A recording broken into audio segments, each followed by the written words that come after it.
अस्सलाम वालेकुम जी स्टूडेंट्स, क्या हाल है आपके। आपको जिस तरह से पता है कि इंस्पेक्टर जनरल रेवेन्यू की 492 सीट्स आई हैं एफबीआर में, फेडरल बोर्ड ऑफ रेवेन्यू में। तो हमने आज मदू किया है सर आबिद हुसैन को। Sir welcome. Thank you. Sir Abid जो है वो सर्व कर रहे हैं as a inspector inland revenue from horse's mouth. मतलब हम बिल्कुल इस वीडियो में हम बात करने जा रहे हैं कि इंस्पेक्टर इनलैंड रेवेन्यू जो है उसकी सैलरी कितनी होती है और जॉब डिस्क्रिप्शन क्या है, फिर उसके बाद प्रमोशन स्ट्रक्चर क्या है, और अगर सिलेबस जो है इसका पेपर का वो किस तरह का होगा। इन चीज़ों पे आपको तमाम क्वेश्चन जो है उसका आंसर करेंगे। सर आबिद की 2018 का बैच है, ये फार्मर नाइट है, एफसी कॉलेज के पढ़े हुए हैं माशाल्लाह से, बीबी ऑनर्स किया हुआ है और इस वक्त एमएस मैनेजमेंट भी कर रहे हैं। और उससे पहले ये पंजाब गवर्नमेंट में डेप्टी अकाउंटेंट के तौर पर भी सर्व कर चुके हैं और डेप्टी अकाउंटेंट भी ग्रेड 16 की जॉब है। सबसे पहला सवाल तो सर ये है कि आपने डेप्टी अकाउंटेंट की जॉब क्यों छोड़ी? वो भी 16 की है, ये भी 16 की है। जी, बहुत शुक्रिया आपका इनवाइट करने का। सबसे पहले तो डिप्टी अकाउंटेंट की क्यों छोड़ी जॉब। ऑल दो बंदा ये एक कंटिन्यूस एफर्ट होती है, बंदा करता रहता है, अपॉर्चुनिटीज़ आती हैं। जिस तरह ये जॉब अनाउंस हुई हैं, तो जब अनाउंस हुई तो मैंने भी अप्लाई किया। ऑल दो I was serving in Punjab government finance department में डिप्टी अकाउंटेंट के तौर पे। तो जब मैंने क्लियर किया टेस्ट, इंटरव्यू क्लियर किया, तो जब मेरी सिलेक्शन होगी तो ऑर्गेनाइजेशन एक डिपार्टमेंट बड़ा था, अपॉर्चुनिटीज़ ज़्यादा थी एफबीआर में as compare to my previous job. वो डिपार्टमेंट में एक इंस्पेक्टोरेट बना हुआ था। तो और सबसे बड़ी चीज़ आपकी फाइनेंशियल आपके आउटकम देखते हैं कि आपको क्या मिल रहा है। तो इसकी ज़्यादा पे थी एज़ कंपेयर डिप्टी अकाउंटेंट। तो इसमें ग्रोथ के चांसेस थे, इसमें आपकी एक प्रोफेशनल फील्ड थी जिसमें आप लर्न भी करते हैं और ग्रो भी करते हैं। अच्छा, इसमें ये दो चीज़ें ऑब्वियसली आ गई ना। एक तो जारी बात आपकी ग्रोथ हो रही होती है कि आप लर्निंग भी ज़्यादा कर रहे होते हैं, ठीक है। अब इसमें तीन एस्पेक्ट आ जाएंगे, पहले हम वन बाय वन डिस्कस कर लेते हैं। सैलरी का कितना डिफरेंस है अगर हम इसमें देखें तो? एक तो आप फेडरल गवर्नमेंट को पंजाब गवर्नमेंट के साथ कंपेयर कर सकते हैं। आप दो ग्रेड 16 वो भी है, ये भी है।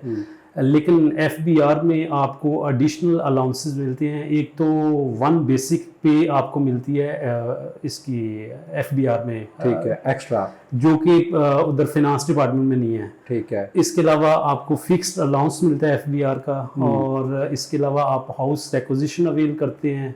तो कम्युलेटिवली आपका तकरीबन कोई, अगर आपको मैं वैसे बताऊं तो एक डबल के बराबर पहुंच जाता है, यानी कि उस पे और ये वाली पे। वंडरफुल। अच्छा, फिर इसमें हमने भी एक सर गुलाम साहब ने और मैंने एक वीडियो की थी, तो सर गुलाम साहब ने बताया कि जी कोई 10-10, 12-12 बेसिक सैलरी जो है वो बोनस मिल जाता है साल में। बिल्कुल। आपको पता है ये one of the prime department जिस पे पूरी पाकिस्तान की इकोनॉमी चल रही होती है, यानी कि टैक्स कलेक्शन, आपकी मॉनेटरी पॉलिसी जिससे आप मुल्क चलाते हैं। तो रेवेन्यू कलेक्शन मेन डिपार्टमेंट का वो है टास्क। तो इसलिए जब हमें भी, यानी कि बीइंग इंस्पेक्टर, हमें सारा दिन ये टारगेट, ये आप टारगेट मीट करें, ये टारगेट, तो जब हम टारगेट अचीव करते हैं तो इन रिकॉग्निशन के तौर पे हमें फिर जून क्लोजिंग पे वो कैश रिवॉर्ड मिलते हैं, ऑनरेरियम मिलता है। और इस जून में हमने माशाल्लाह जो हमें पूरे पाकिस्तान को एफबीआर को टारगेट मिला था तो वो मीट किया, उससे बल्कि क्रॉस कर गए थे हम लोग।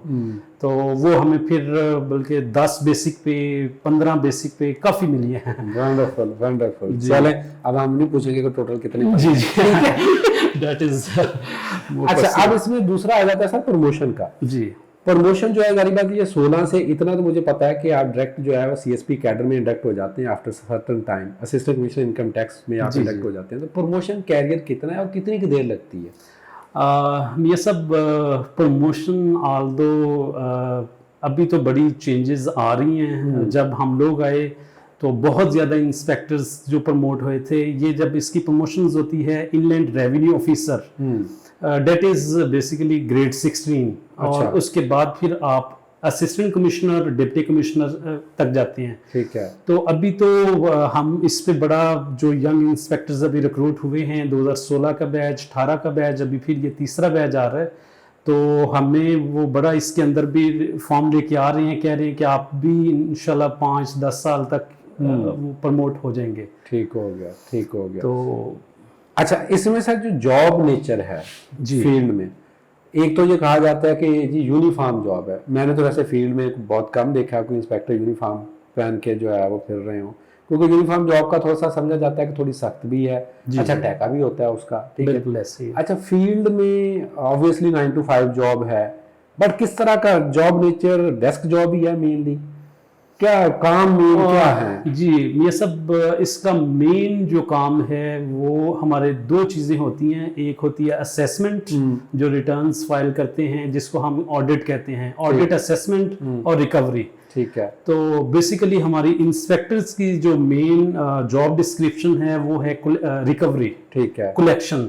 जब एक असेसमेंट हो जाती है तो वो इंस्पेक्टर्स जो होते हैं वो रिकवरी करते हैं। तो आजकल वो टेक्नोलॉजी की इन्वॉल्वमेंट की वजह से अब जो सारी कलेक्शन हो रही होती है वो हम डायरेक्टली टैक्स पेयर एक तो खुद कर रहे होते हैं, दूसरा हम उनके एक एफबीआर के पास पावर है बैंक अटैच करने की।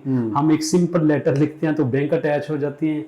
तो इन प्रीवियस ईयर्स, पहले जो पुराने इंस्पेक्टर्स हमें बताते हैं, तो वो फील्ड में जाते थे इंडिविजुअल बंदे के पास जाके रिक्वेस्ट करना या उनको वो इन्फोर्स करना कि आप रिकवरी दें, पैसे जमा करवाएं।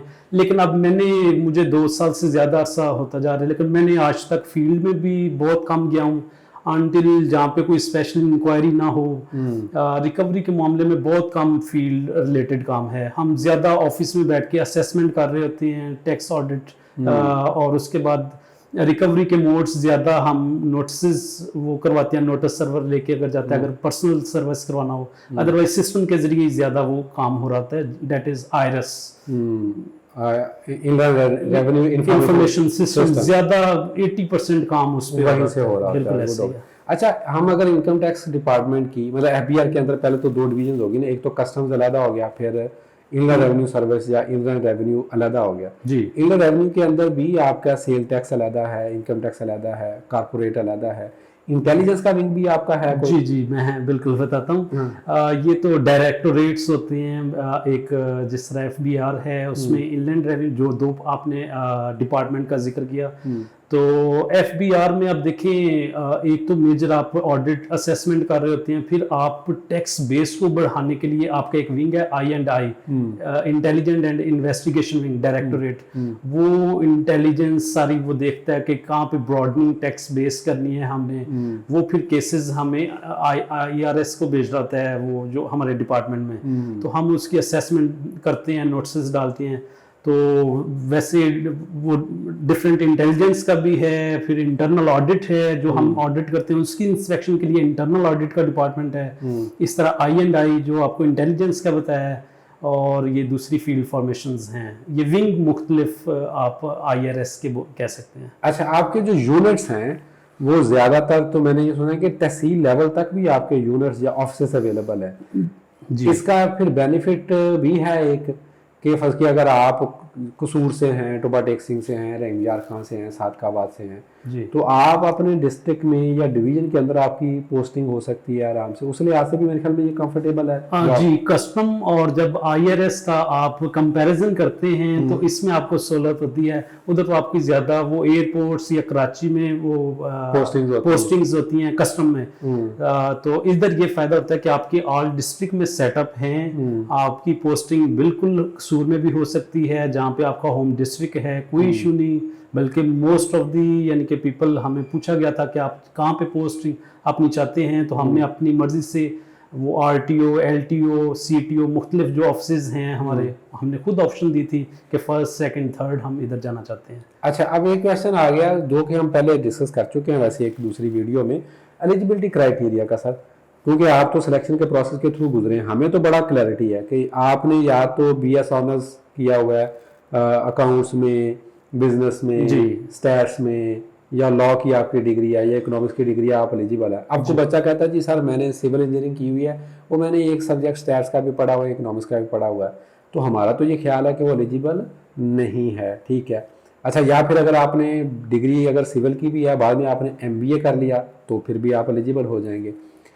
अच्छा, आपको बंदा बीए है, अगर उसने सब्जेक्ट्स उसमें होते हैं, बीए में 3 सब्जेक्ट, फर्स्ट किया, किसी ने स्टैट मैथ इकोनॉमिक्स पढ़ा हुआ है या किसी ने अरबी पंजाबी और इस तरह करके सब्जेक्ट पढ़े हुए, तो वहाँ पे अगर 200 नंबर का सब्जेक्ट है, आपने पढ़ा हुआ है स्टैट मैथ का, जी, तो क्या आप एलिजिबल होंगे? एलिजिबल हो जाते हैं, बिल्कुल ठीक हो गया। और जिसने कोई सिर्फ अगर 100 नंबर का सब्जेक्ट में उसकी डिग्री सिविल की है या फिजिक्स की है या केमिस्ट्री की है और एक आध सब्जेक्ट स्टैट्स का पढ़ा हुआ है, तो क्या वो एलिजिबल होगा?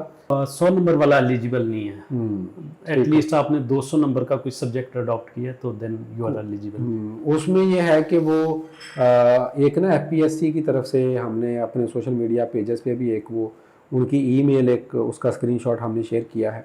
अच्छा, now sir come to the इसका जो सिलेबस है जी, 2016 में भी पेपर हुआ, 2018 में भी पेपर जी, हुआ, ये थर्ड बैच है। तो अब ये थर्ड बैच आ रहा है, तो किस तरह का सिलेबस है? मतलब एफबीआर के जनरल फंक्शंस के मतलब पूछते हैं, लॉज के रिलेटेड पूछते हैं जी, ये सब आपको पता ही है। ये जो डिपार्टमेंट है ये पूरा ऑर्डिनेंस पे बेस कर रहा है और इसमें मेन जो है इनकम टैक्स ऑर्डिनेंस 2001 है, सेल टैक्स एक्ट 1990 है, फेडरल एक्साइज ड्यूटी एक्ट है। ये 3 मेजर डॉक्यूमेंट आप कह लें। और आपकी जो क्वालिफिकेशन है एकेडमिक, दैट इज इकोनॉमिक्स, आपकी कॉमर्स, एडमिनिस्ट्रेशन, फाइनेंस वगैरह के क्वेश्चंस आते हैं। मैंने जब तैयारी की थी तो आप ऑर्डिनेंस जो है वो अगर अच्छे तरीके से पढ़ लेते हैं और आपका एकेडमिक सम हो, अगर आप रिवीजन करते हैं सब्जेक्ट्स की, तो इसमें सबसे अच्छा ऑप्शन ये है कि उन्होंने कैटेगराइज कर दिया है कि ये सब्जेक्ट वाले इसको कर सकते हैं। आप मेरा ख्याल है थोड़ी सी मेहनत करें और अच्छे तरीके से तैयारी करें, टेस्ट सेशन करें तो ये इजीली क्लियर हो सकता है। अच्छा, मुश्किल नहीं है। पेपर में क्या पार्ट्स होते हैं? जो पेपर होता है कि उसमें फर्स्ट किया ये टैक्स का हिस्सा है, उसमें 80% जो पोर्शन होता है वो डेट इज क्वालिफिकेशन रिलेटेड, और क्वालिफिकेशन रिलेटेड ये सारी चीजें आ जाती हैं। कोई 10 क्वेश्चंस इनकम टैक्स ऑर्डिनेंस के, 20 मेरा ख्याल है इसके थे, मुझे एग्जैक्टली याद नहीं है, लेकिन हर पोर्शन, हर डॉक्यूमेंट यानी कि ऑर्डिनेंस के मुतालिक, एक्ट के मुतालिक क्वेश्चंस आते हैं। अच्छा, अब फंस गया फाइनेंस के रिलेटेड किस तरह के क्वेश्चन उन्होंने पूछे थे? मसलन आप रिटर्न फाइल करते हैं, किस सेक्शन के तहत रिटर्न फाइल होती है, असेसमेंट किस सेक्शन के तहत होती है, आपको नोटिस जो है रिटर्न इनफोर्स के लिए कौन से सेक्शन के तहत, क्योंकि इधर ना कोई भी बंदा अपनी मर्जी से कोई नोटिस नहीं भेजता या कोई चीज़ नहीं करता, सारा वो लॉ के रिलेटेड है।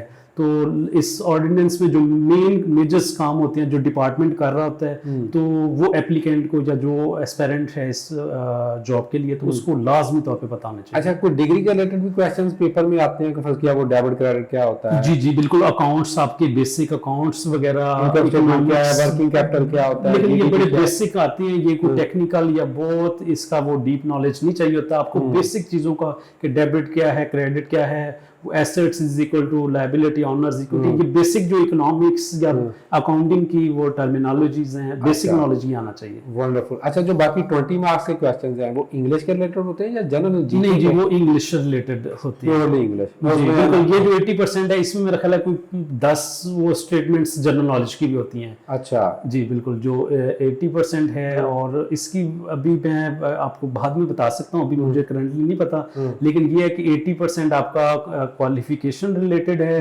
ये भी थोड़े दिनों तक इसका वो पेपर सिलेबस भी आ जाएगा, वो पता चल जाएगा कि एग्जैक्टली क्या क्या चीजें आपको तैयार करवानी होंगी। चलें जी, वंडरफुल। अच्छा सर, हमारी तरफ से तो जो क्वेश्चंस हैं वो तकरीबन कंप्लीट हो गए। कुछ चीज़ आप ऐड करना चाहेंगे, आपके ख्याल तक बच्चों को इस चीज़ के मतलब पता होना चाहिए? जी, मैं आपको स्ट्रांगली जितने भी आपके स्टूडेंट्स हैं उनको कहूँगा कि आप आएँ, इसको एक गाइडलाइन के तहत तैयारी करें। इसमें कोई मुश्किल नहीं, अगर someone is determined to achieve this job, nothing is difficult, good, easily यानी कि गेट कर सकता है। और बाकी डिपार्टमेंट की कंपैरिजन, इधर आपके पास एक प्रोफेशनल जॉब आ जाएगी, जिस तरह आप दूसरे को एक प्रोफेशनल जॉब कहते हैं। तो आपको जितना, एक हमें इस डिपार्टमेंट में बताया गया था कि जिसको जितना काम ज़्यादा आता है, जितनी ग्रिप लॉ पे या इस चीज़ पे है, उतनी उसकी वर्थ बहुत ज़्यादा होती है। इवन अगर एक इंस्पेक्टर ये सारी चीज़ें अच्छी हैंडल कर रहा होता है तो उसको पूरे डिपार्टमेंट में बहुत रेपुटेशन उसकी बन जाती है। वो हर कोई एसी, डीसी, कमिश्नर्स इवन वो अपने साथ उसकी पोस्टिंग करना चाह रहे होते हैं। वंडरफुल। तो आपके काम की वैल्यू होती है, आप यानी कि ग्रो भी करते हैं, लर्न भी करते हैं, और एक लर्निंग फील्ड है। I strongly recommend your students to come here and start preparation with guideline, with directions. अच्छा, इसमें सर एक फाइनल क्वेश्चन, हम इसके बाद गुड बाय करेंगे, कि मैंने सुना है कि ऑब्वियसली आप सर्विस के बाद कंसल्टेंसी भी कर सकते हैं। ड्यूरिंग सर्विस तो लीगली तो अलाउ नहीं जी, होता, लेकिन जी। कुछ लोग कर रहे होते हैं। कुछ लोग कर रहे होते हैं, एथिकली भी नहीं है, बंदे को करना चाहिए, लेकिन ये जरूर मैं कहूँगा कि उन्हें सीखना चाहिए। सीखना चाहिए, जितना आप ज्यादा सीखेंगे उतनी एक आपकी डिपार्टमेंट में वर्थ बनती जाएगी। और इवन आप रिटायरमेंट के बाद अगर कोई इस तरह की करना चाहते हैं तो आपके लिए एक वास्ट फील्ड है, you can earn as much as you can. Wonderful wonderful. चलो जी स्टूडेंट्स, मेरे ख्याल में ग्रेड 16 में इस लेवल की बहुत कम जॉब्स हैं जहाँ पे आप की अगर एनुअल सैलरी आप लगाएं तो 100K प्लस, मतलब 70-75 तो रूटीन में सैलरी बन रही होती है। अगर उसमें ऑनरेरियम और कैश रिवार्ड वगैरह डाल लें तो वो लाख सवा लाख से ऊपर आपकी जो है वो per month salary take home आपकी बन जाती है। और इतनी सैलरी प्राइवेट सेक्टर में कहीं नहीं दी जा रही होती इनिशियल, मतलब कोई बंदा जो है जब वो सर्विस को ज्वाइन कर रहा होता है। और फिर आपको पता है फेडरल गवर्नमेंट की जॉब है, उसमें जॉब सिक्योरिटी भी है आपकी, और आपका एक अच्छा क्या कहते हैं इसकी न्यूसेंस वैल्यू भी है, स्पेशली कॉर्पोरेट सेक्टर के अंदर या बिजनेस जो सेक्टर है उसके अंदर। आपके कोई कमेंट्स हैं तो आप हमें, या कोई फीडबैक है या क्वेश्चन है तो कमेंट्स में आप लिख सकते हैं। सर आपका बहुत बहुत शुक्रिया बहुत सर। शुक्रिया sir, thank you thank you sir, so much. Thank you students, अल्लाह हाफिज़।